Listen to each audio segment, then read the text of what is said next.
Radio Kédou, le journal avec Sotelma Malitel.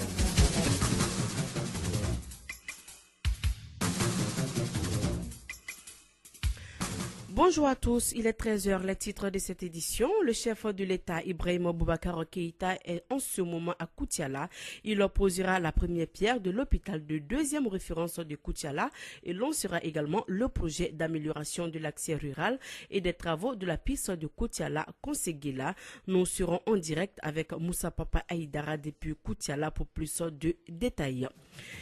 Et puis au Zimbabwe, le chef du principal parti d'opposition, Morgan Tsvangirai, adversaire historique du régime de l'ex-président Robert Mugabe, est décédé d'un cancer hier à l'âge de 65 ans. En Afrique du Sud, Jacob Zuma a fini par démissionner avec la pression de son parti, l'ANC. Désormais, c'est l'actuel leader de l'ANC, Cyril Ramaphosa, qui va s'asseoir sur le fauteuil présidentiel. Voilà pour le sommaire de ce 13h.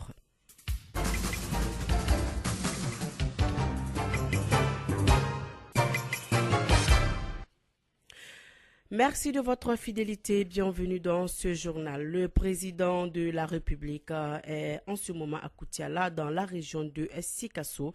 Le chef de l'État continue de concrétiser son programme d'urgence sociale en mettant à la disposition des populations les services sociaux de base et les infrastructures adaptées. Dans la capitale de l'Or-Blanc, il procédera à la pose de la première pierre de l'hôpital de deuxième référence de Koutiala et au lancement du projet d'amélioration de l'accès rural et des travaux de la piste de Koutiala-Konseguela. Donc, nous sommes en direct en ce moment avec Moussa Papa Aïdara depuis Koutiala. Moussa, bonjour. Bonjour Mariam Kouyaté. Alors, comment est-ce que ça se passe avec ce programme d'urgence sociale du chef de l'État? Eh bien, il faut savoir d'abord que le chef de l'État est à Koutiala. Il n'est pas encore sur le site. Et la capitale de l'Or-Blanc est en ébullition, il faut le dire, ce jeudi pour recevoir le président de la République. Pas d'une simple présence, mais de l'action que va poser le chef de l'État. Dans 24 mois, sortira sous terre l'hôpital de deuxième référence de Koutiala, d'une capacité de 250 lits extensibles à 400 lits. L'hôpital sera réalisé sur un terrain d'une superficie de 14 hectares. Il comprendra donc un service de consultation externe, une pharmacie, un laboratoire et une banque de sang, pour ne citer que ceci, Mariam Kouyaté, des services qui fonctionneront grâce à des équipements de pointe des dernières technologies. Le coût du projet est estimé à près de 12 milliards de francs CFA sur financement du budget d'État. Les plus hautes autorités espèrent inaugurer le futur hôpital le 22 septembre 2020. Autre réalisation du chef de l'État, il s'agit du lancement du projet d'amélioration de l'accessibilité rurale. Il s'agit donc d'aménager la piste Koutiala, Konseguela et Konina. En gros, 445 km dont 204 km de pistes rurales dans la région de Koulikoro et 241 km dans la région de Sikasso. Le tout pour un montant de 7,7 milliards de francs CFA, un financement assuré par l'État et la Banque mondiale. Vous le savez, Mariam Kouyaté, à Koulikoro, le volume moyen des productions agricoles des 5 dernières années sur ces différents axes routiers est estimé à 21 612 tonnes de céréales, 5 770 tonnes de coton-graines et 2 403 tonnes de fruits et légumes. Pour vous dire que l'aménagement facilitera donc l'acheminement des productions agricoles de l'intérieur du cercle de Koutiala. Les travaux sont prévus pour une durée de 7 mois. Et ce n'est pas pour rien qu'on appelle le cercle de Koutiala la capitale de l'Or-Blanc. Alors, merci Moussa Papa Aïdara pour tous ces détails depuis Koutiala.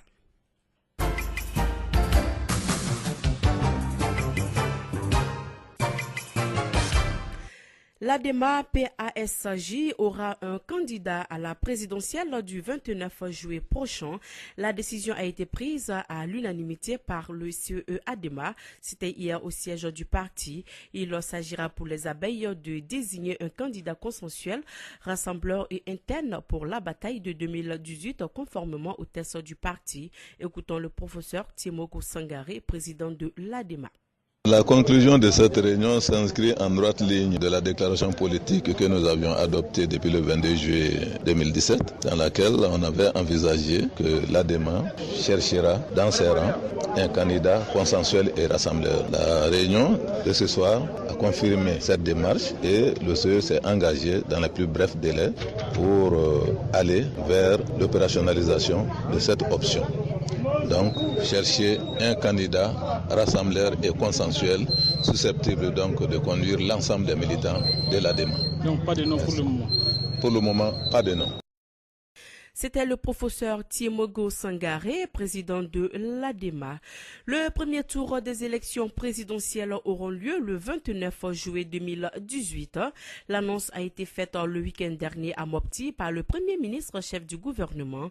Soumelou Boubeye Maïga a fait cette annonce sans donner plus de précisions sur la fiabilité du fichier électoral, de la sécurisation du centre du pays et du redéploiement de l'administration dans les localités du centre et du nord du pays et surtout le chronogramme officiel de ces élections.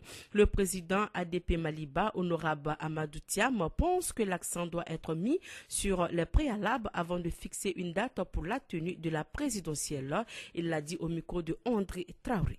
L'annonce faite par le Premier ministre Soumelou est une annonce normale, mais le plus important pour nous, ce sont les préalables qui doivent être mis en œuvre, exécutés avant la date des élections. Je crois qu'ici, il y a plus de 6 mois que le parti ADP Maliba a eu à écrire au président de la République, au Premier ministre, lui demandant d'aller à la révision, à l'audit du fichier électoral. Et je crois que cette correspondance est restée lettre morte parce que nous n'avons pas eu de réaction. Nous n'avons vu aucune action venant du gouvernement qui va dans ce sens.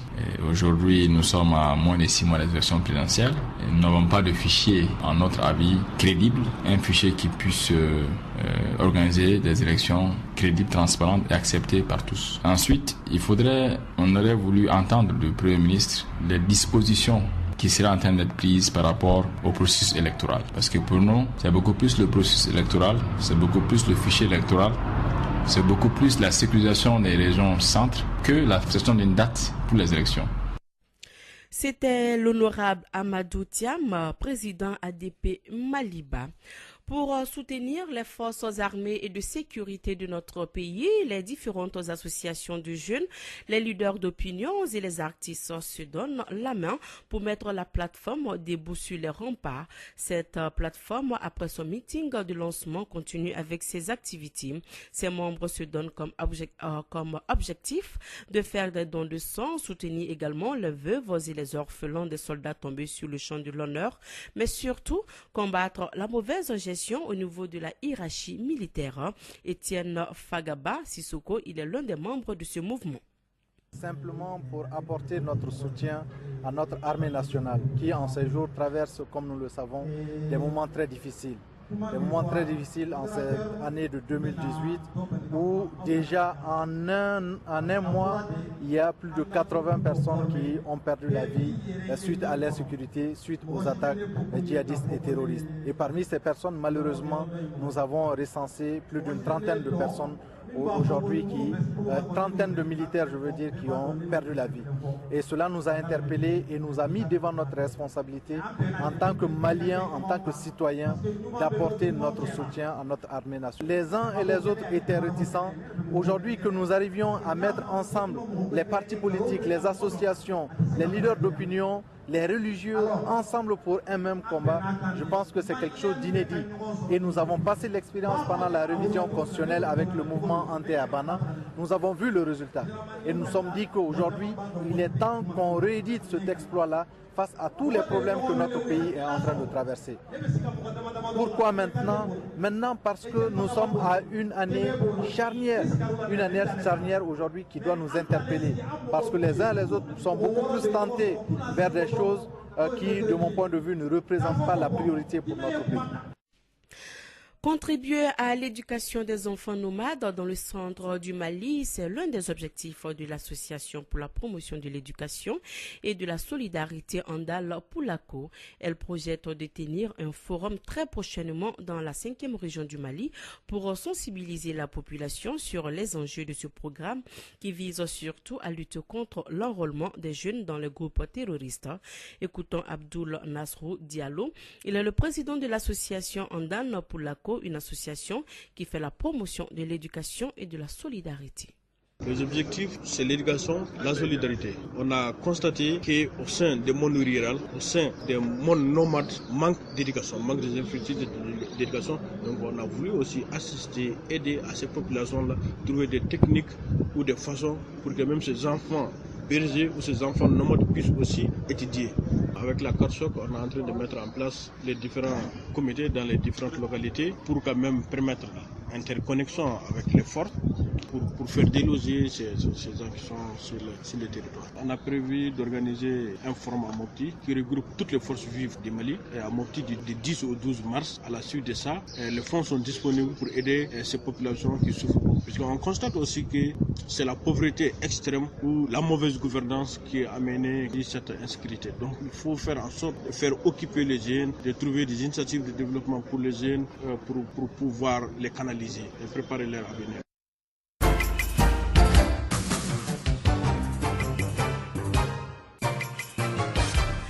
L'actualité internationale nous conduit tout d'abord au Zimbabwe. À quelques mois de l'élection présidentielle, le chef du principal parti d'opposition, Morgan Tsvangirai, adversaire historique du régime de l'ex-président Robert Mugabe, est décédé d'un cancer hier à l'âge de 65 ans, laissant derrière lui un parti en proie à des dissidences. Morgan Tsvangirai devait être le candidat officiel du MDC pour la prochaine présidentielle, mais la vie en est décidée autrement. Dans en paix. En Afrique du Sud, Jacob Zuma est parti sous les coups de boutoir de son parti, l'ANC. Le chef de l'État a fini par céder et a annoncé sa démission avec effet immédiat hier soir, peu après 22 heures heure locale. Désormais, c'est l'actuel leader de l'ANC, Cyril Ramaphosa, qui va s'asseoir sur le fauteuil présidentiel. Cyril Ramaphosa prêtera donc serment ce jeudi et un travail important l'attend. Il va devoir nommer un nouveau gouvernement, relancer également l'économie et surtout tenter d'unifier le parti au pouvoir en vue des élections l'année prochaine. Et quant à Jacob Zuma, il reste quand même membre de l'ANC. Il compte contribuer au mouvement comme il l'a dit lui-même. Mais pour l'instant, il a d'autres priorités. Il est très affaibli, d'autant qu'il risque de se faire rattraper par la justice dans les mois qui viennent. La communauté internationale s'est engagée à débloquer des milliards de dollars pour aider à reconstruire l'Irak, un pays ravagé par 3 ans de guerre contre le groupe État islamique. Après donc 3 jours de conférence internationale à Kuwait City, les promesses d'aide atteignent 30 milliards de dollars selon les autorités. Et puis, aux États-Unis, un jeune homme a ouvert le feu dans un lycée du sud-est de la Floride et tué au moins 17 personnes avant d'être interpellé. La fusillade qui s'est produite peu avant la fin des cours au lycée Douglas de Bagland, une localité située à 70 km environ au nord de Miami. Cette fusillade est donc la 18e dans un établissement scolaire aux États-Unis depuis le début de l'année 2018.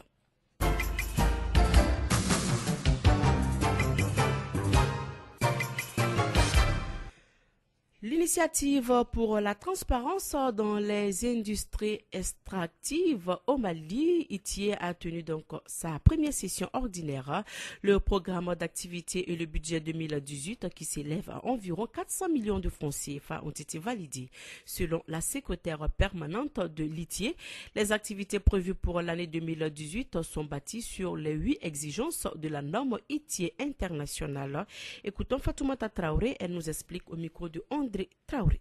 Il y a d'abord la gouvernance du groupe multipartite. Le groupe multipartite, c'est le comité de pilotage de l'ITIE. Donc sa gouvernance est interne en termes de tenue de session, en termes de respect des points de vue des parties prenantes, notamment la société civile, les sociétés minières et l'administration, mais également en termes de gestion aussi à l'interne des organes, notamment d'autres organes comme le comité de supervision qui est présidé par le Premier ministre, ainsi que le secrétariat permanent aussi, qui est un peu comme l'organe exécutif. Quand on prend également le cadre légal et réglementaire, là également on doit pouvoir publier les informations essentielles sur le secteur extractif en rendant disponible par exemple sur Internet et toute autre voie de communication les cadastres miniers et pétroliers, de manière à susciter un débat public autour de ça. On doit également faire en sorte que par exemple l'ITIE soit prise en compte dans le code minier qui est en cours de relecture. Donc il y a d'autres activités notamment liées au renforcement des capacités, non seulement des membres du groupe multipartite mais aussi du secrétariat permanent. Il y a également des activités de formation d'autres acteurs de la société civile, par exemple sur la fiscalité minière, sur la norme ITIE même qui n'est pas tellement connue du grand public, mais également sur les rôles et responsabilités des parties prenantes.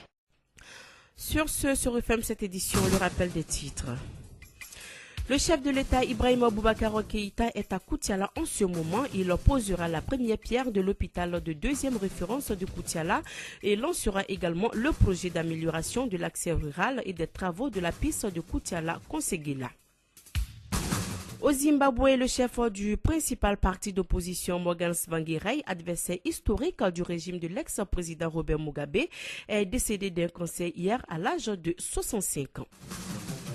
En Afrique du Sud, Jacob Zuma a fini par démissionner avec la pression de son parti, l'ANC. Désormais, c'est l'actuel leader de l'ANC, Cyril Ramaphosa, qui va s'asseoir sur le fauteuil présidentiel.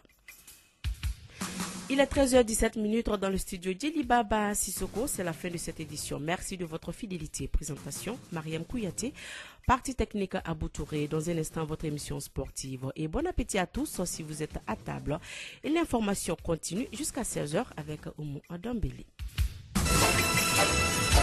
Radio Kédou, le journal avec Sotelma Malitel.